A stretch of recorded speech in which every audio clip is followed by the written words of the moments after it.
Wested, and the topic I'm going to be covering today is about self-concept. Now, I want to go into what is self-concept. Well, a lot of us know it better as self-esteem, but self-concept is defined as the idea or mental image that one has of oneself or one's strength, better known as, like I said, self-esteem. It deals with body image and self-worth and how people feel about themselves. How does self-concept affect our students today? I found this quote in an article I was reading, and it said student self-esteem is more highly correlated with student success than IQ is. As stated in the article, Self-Esteem, the Key to Student Success by Bill Nob, there is very little that we as teachers can do to actually change a student's IQ. But there's a lot as educators that we can do to change a student's self-esteem and raise their confidence. So my question for you is, for those of you who are teaching, have you encountered a self-esteem issue with a student? And how did you help resolve this issue in class? Next, I would like to cover, where do they get low self-esteem? We see it every day. TV, magazines, music videos, their peers, even their family lifestyle might cause a student to have low self-esteem. Low self-esteem leads to low self-worth, possibly eating disorders, and depression. When I was doing some research on this topic, I noticed after watching some videos that were actually provided by our professor that students have a lot of peer pressure in school, and this has led to some of them actually developing eating disorders or depression. So, children encountering low self-esteem is going to happen at one point or another, but it's our job as educators to teach students what to do with those negative thoughts and turn them into something positive. It's really important that we teach students to accept themselves for who they are. Teaching methods and strategies that I'd like to go over is that as educators we can make a difference. Build a positive relationship with students. Identify and utilize individual learning styles. Present an assignment to limit the feeling of failure. And students should be involved in making personal goals. To get into depth with a little bit more with these topics, is building a positive relationship with students is something that we would do always as teachers. So you want to make sure there's respect there, respecting each other as peers, and respecting one another as teacher to student.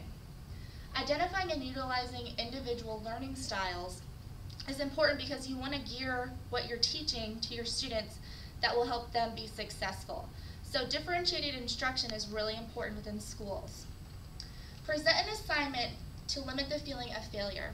Like I was saying before, it's really important to present an activity to a student knowing that going in they'll feel successful and they won't be afraid to try a new task. This really ties in with self-esteem and self-concept, raising their self-esteem and their confidence. Students should be involved in making personal goals. It's really important as students to make goals, even if it's weekly or daily, for themselves. Something that they can work towards to achieve. It can be academic, it can be social, it can be in PE, maybe they want to run faster, or in math, maybe they want to get 10 problems right today when yesterday they only got 7 right. So setting personal goals will help them build their self-esteem. I have a quote down here that I found while researching. Classroom techniques and teaching methods that raise students' self-esteem do so because they simultaneously raise student achievement. Making a change. Incorporating self-concept activities in daily or weekly lesson plans will be very beneficial to students of all ages, K through 12. They can incorporate worksheets, videos, team projects to make self-esteem more aware in your classroom, to make people feel confident and that they have self-worth. So for example, the worksheets, even if you go online, you can find a ton of different lesson plan ideas that can that you can incorporate within your class each day, something short, something fun for them to participate in. Videos can be easily found also on the web, just giving examples of how we should have peer interaction in a positive way. Team projects makes everyone feel like they have a part, and that has a lot to do with Kagan structures, and we're going to get into that in just a little bit. So the question I have for all of you is, how would you incorporate self-concept activities in your lesson plans?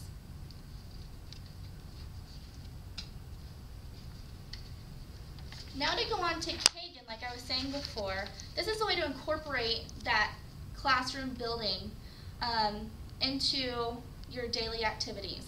Dr. Spencer Kagan and Miguel Kagan have come up with ideas of creating a positive classroom atmosphere for all students. The 5 aims of class building I want to go into, and we'll discuss them a little more.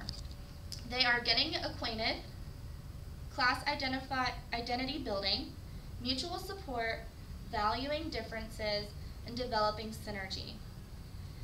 This can have a big effect on children's self-esteem within the classroom. With these 5 aims, they're looking to feel more confident with their teammates. So for example, if you had your students sitting in a group of 4, you would want them to really get acquainted with one another, to have them speaking with one another and feeling comfortable so they can be in a comfortable learning environment. This will raise their self-esteem because their confidence will be more relaxed and raised, having a positive effect on their learning ability. The Kagan structure I wanted to go over it's called a round robin. This is a structure that you can use within your classroom, and it's to incorporate social and communication skills. The activity will have children seated in teams, and the teacher will present a question to the entire class.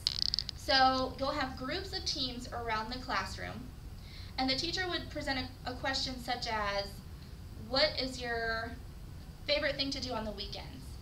This is a type of question that can give students the opportunity of all educational levels to have an opportunity to answer and not feel as if they don't have a correct answer. And it's a way for everyone to get to know each other and to build that rapport with one another.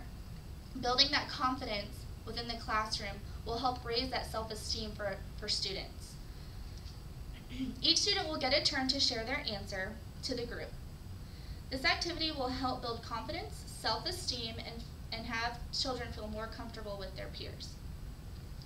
So in conclusion, I would just like to say that self-esteem has always been an issue within our society, and it's a growing issue each day with students. And as educators, we can make that change within our classroom and school setting to help kids be successful and change and feel good about themselves. Thank you for listening.